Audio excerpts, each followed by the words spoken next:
Hello, hello, comment tu vas? J'espère que tu vas bien. On se retrouve pour cette nouvelle semaine. On continue sur le thème de la violence au sein d'une relation, de la violence conjugale. Mais aujourd'hui, je tiens à m'adresser plus particulièrement à toi, maman. Oui, tu n'as pas été oubliée et j'ai beaucoup de peine pour toi. Pourquoi? Parce qu'aujourd'hui, tu es dans cette situation, dans cette circonstance où tu es partagé, tu es déchiré entre ce foyer, entre le fait de vouloir que tes enfants grandissent avec leur papa, mais en même temps le comportement destructeur de leur papa. Oui, aujourd'hui, c'est à toi que je suis venue parler. Aujourd'hui, j'ai vraiment à cœur de te dire, maman, tu as besoin de te fortifier et de rassembler tout le courage qui se trouve en toi, de puiser toute la force qui se trouve en toi pour sortir de ce foyer. Je ne suis pas en train d'encourager une séparation lambda. Non, il s'agit là de la vie ou de la mort. Je sais que tu t'es sûrement dit, oui, je sais, parce que je parle de quelque chose par lequel je suis passée. C'est pourquoi c'est vraiment avec beaucoup de compassion que je viens te parler aujourd'hui. Tu es partagé entre le principe de faire grandir tes enfants dans ce foyer idéal. La mère, le père, les enfants, on est ensemble. Mais aujourd'hui, force est de constater que ce foyer est plus en train de vous détruire tous les uns les autres que de vous amener à être épanouis les uns avec les autres, que de vous amener à être ces personnes qui sont dans la joie, qui sont dans la paix. Tu ne pensais pas que ça allait arriver jusqu'ici. Tu n'avais même pas prévu ce genre de dessin dans ta tête. Mais aujourd'hui, c'est un constat. Il est temps que tu puisses rassembler toute la force nécessaire qu'il y a en toi. C'est à toi, malheureusement, qui incombe de prendre cette décision pour le bien de ce foyer, pour ton propre bien-être, pour le bien-être de tes enfants et pour le bien-être du père de tes enfants. Il ne s'agit pas de venir salir une image, il ne s'agit pas de venir casser du sucre, bien que son comportement soit destructeur, mais il s'agit de tous vous préserver autant que possible. Il s'agit de pouvoir sauver, si on peut dire, les pots cassés. Il s'agit de pouvoir sauver ce qui peut rester de digne encore. Refuse que tes enfants grandissent avec cette image de père violent, de père destructeur. Non, refuse ça. Et ça va passer par le fait de te séparer, malheureusement, de cet homme, du père de tes enfants. Je sais que ce n'est pas une décision facile à prendre.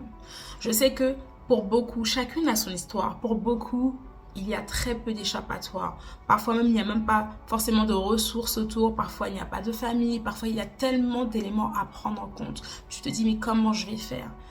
Et puis, il y a surtout aussi cette peur. La peur de ce qui va se passer après. La peur de comment tu vas gérer les choses en étant toute seule à élever ses enfants. Comment tu vas leur expliquer du haut de leur âge. Parce que pour certains, ils sont en âge de comprendre. Pour certains, ils sont encore petits. Mais comment tu vas amener les choses afin qu'ils soient le moins impactés, le moins affectés possible. Aujourd'hui, maman, je tiens à te dire, il y a une force qui est en toi, que tu ne peux même pas soupçonner. Je sais que la peur est en train de te terrasser, est en train de te dévorer, te manger de l'intérieur. Mais j'ai envie de te dire, vaut mieux tenter de te sauver, de sauver les enfants, de vous préserver, que de rester dans cette maison qui est en flammes, que de rester dans ce foyer où un jour, même si ce n'est pas quelque chose de volontaire, d'intentionnel, il risque d'arriver l'irréparable. Je pense que tu ne souhaites pas que tes enfants puissent grandir sans leur mère, parce qu'elle sera morte sous les coups de leur papa. Je sais que ce n'est pas ton désir que tes enfants justement aient cette image malheureusement mauvaise de leur père. Alors tu n'as pas d'autre choix aujourd'hui que de te fortifier et de quitter ce foyer. Tu n'as pas d'autre choix que de renoncer à la famille que tu as voulu bâtir, que tu as voulu construire de tes propres mains. Tu n'as pas d'autre choix. Je sais que c'est difficile dans ce genre de temps d'imaginer un avenir, de même pouvoir se projeter. Mais si je suis là aujourd'hui pour te parler, c'est parce que je suis passée par là. Et je peux t'assurer que parfois notre porte de sortie ne ressemble pas à ce qu'on prévoit. C'est comme si c'était noir autour de toi et tu as l'impression qu'il n'y a aucune autre échappatoire. Mais décide de faire ce pas naturel. Décide de sortir. Prends cette résolution de mettre un terme à cette relation qui est en train de vous détruire afin que Dieu puisse venir reconstruire, rebâtir, afin que Dieu puisse prendre soin de toi et de ses enfants. Tu me diras, mais Cécilia, je ne sais pas vers qui je vais aller. Il n'y a rien. J'ai déjà essayé. Ne regarde pas tout ça. Ne regarde pas à tout ça. Même si c'est une amie, même si c'est quelqu'un de la famille, prends tes enfants et va en sécurité. Va te mettre en sécurité. Il s'agit de ta vie. Il s'agit également de la vie de tes enfants. Il s'agit également de la vie de cet homme. Il s'agit en réalité de te préserver toi, de préserver les enfants, mais surtout de préserver cette image de leur père afin qu'ils ne se construisent pas avec une image destructrice. Est-ce que tu veux que la dernière image que tes enfants aient soit leur père en train de lever la main sur leur mère, soit leur père en train de faire des choses qu'un enfant ne devrait même pas voir, peu importe son âge? Je sais que ce n'est pas le cas. C'est pourquoi je te demande aujourd'hui de puiser en toi. Tu es capable de bien plus que ce que tu penses. J'ai tellement entendu de femmes qui sont mortes sous les coups de leur conjoint. Ce n'était pas forcément prémédité, mais c'est arrivé. Je refuse que tu fasses partie de ces statistiques. Je refuse que tu fasses partie de ces femmes maintenant desquelles on parle au passé. Je sais qu'aujourd'hui, tu as du mal à pouvoir prendre cette décision. Mais même si aujourd'hui tu n'as pas conscience de la valeur que toi tu as, mais pense à tes enfants. Quelle est la décision? Quel est le meilleur choix que tu puisses faire pour eux aujourd'hui? C'est de mettre un terme à ça. C'est de mettre un terme à ça. Alors maman, je te souhaite vraiment beaucoup de courage. Je sais que ce que Dieu a fait pour moi, il va le faire pour toi. Il a tracé un chemin dans ces ténèbres par lesquelles je suis passée. Moi-même aujourd'hui, je suis vraiment choquée. Sur le moment, quand je prenais la décision, je ne pouvais même pas imaginer comment les choses allaient se passer par la suite. Je ne pouvais pas imaginer. Est-ce que ça a été facile? Non. Mais aujourd'hui, si je suis là, c'est pour te dire que c'est possible. Qu'il y a un avenir, qu'il y a de l'espérance pour toi, pour tes enfants, pour ta famille, pour ton foyer. Il y a un avenir. Je ne peux pas te dire ce qui va se passer pour le papa de tes enfants. Je ne peux pas te dire, je ne peux pas caler mon témoignage à ta vie. Mais ce que je veux te dire aujourd'hui, c'est que il faut que tu puisses faire ce pas naturel pour que Dieu puisse faire sa part surnaturelle. Je veux maintenant prier pour toi. Je veux prier pour toi vraiment, pour que la paix qui ne dépend pas des circonstances soit ce qui remplisse ton cœur. Et que Dieu conduise chaque pas, chaque décision, chaque choix que tu vas faire au milieu de cette situation de tourment. Père, je veux te rendre grâce. Je veux te dire merci pour la vie de toutes ces femmes, de toutes ces jeunes femmes qui ont entendu ce que j'ai pu partager depuis plusieurs semaines. Père, je ne compte pas sur ce que j'ai dit, mais je compte sur ta main qui nous protège et qui nous garde. Je veux te dire merci parce que c'est toi qui les as gardées en vie jusqu'ici. C'est ta main invisible qui a été étendue sur chacune d'elles, sur leurs enfants. C'est toi qui les as gardées. Et je crois que ce que tu es en train de faire dans leur vie, tu vas l'achever parfaitement. Conduis leurs pas.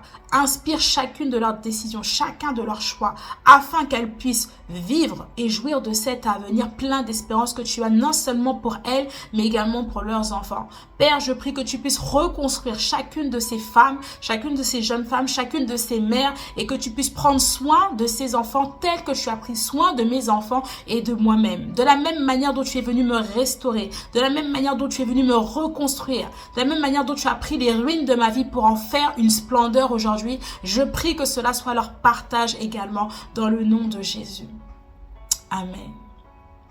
À l'heure où je suis en train de faire cette vidéo, à l'heure où je suis en train de te partager ces choses, peut-être que tu ne sais pas qui est Jésus. Peut-être que tu n'as jamais même entendu parler de lui. Ou peut-être que tu as juste une image, d'un homme public, d'une personne dont tu as toujours entendu parler, mais de manière lointaine. Mais laisse-moi te dire que Christ est le chemin, la vérité et la vie. Il a fallu que je frappe, que je crie à Dieu, que je rencontre Christ afin que je puisse sortir de ce tourment, afin que je puisse sortir de cette situation. Est-ce que je me rendais compte à l'époque? Non. Mais avec du recul aujourd'hui, je me rends compte qu'il était au contrôle de toutes choses. Dieu était au contrôle de toutes choses. Là où il m'a permis d'avoir comme cette petite échappatoire pour pouvoir sortir de là et afin de reconstruire ma vie, celle de mes enfants, mais également du père de mes enfants, bien qu'on soit séparés aujourd'hui. Mais aujourd'hui, Dieu a fait son travail afin qu'on soit cet homme, cette femme, ces enfants qui sont épanouis malgré la séparation. J'ai envie de te dire aujourd'hui qu'il est possible de réussir sa séparation.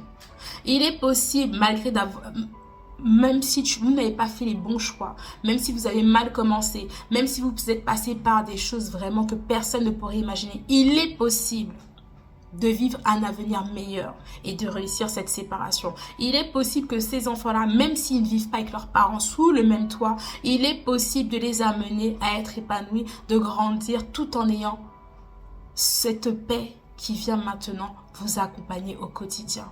Et ça se fait par Christ.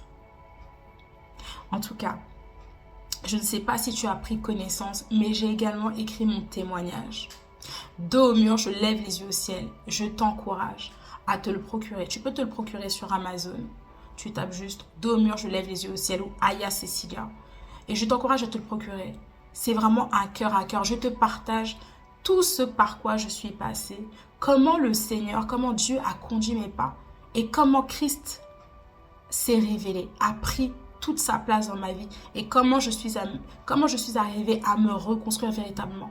Parce que je refuse que tu fasses partie de ces femmes qui sont effectivement sorties de ces situations, mais qui sont totalement brisées, qui n'ont jamais réussi à se reconstruire, qui sont devenues des femmes endurcies à cause de ces choses. Non, il ne s'agit pas d'être endurcie. Il s'agit de devenir une femme forte. Il s'agit de devenir cette femme qui va réellement connaître sa valeur. Il s'agit de devenir cette femme qui va véritablement être joyeuse, heureuse dans son foyer, avec ses enfants, même en étant seule. Alors je te souhaite vraiment beaucoup de courage et je prie véritablement que tu puisses puiser la force qui est en toi afin que tu puisses mettre un terme à ce tourment. Je te dis à la semaine prochaine pour une nouvelle thématique. Bye bye.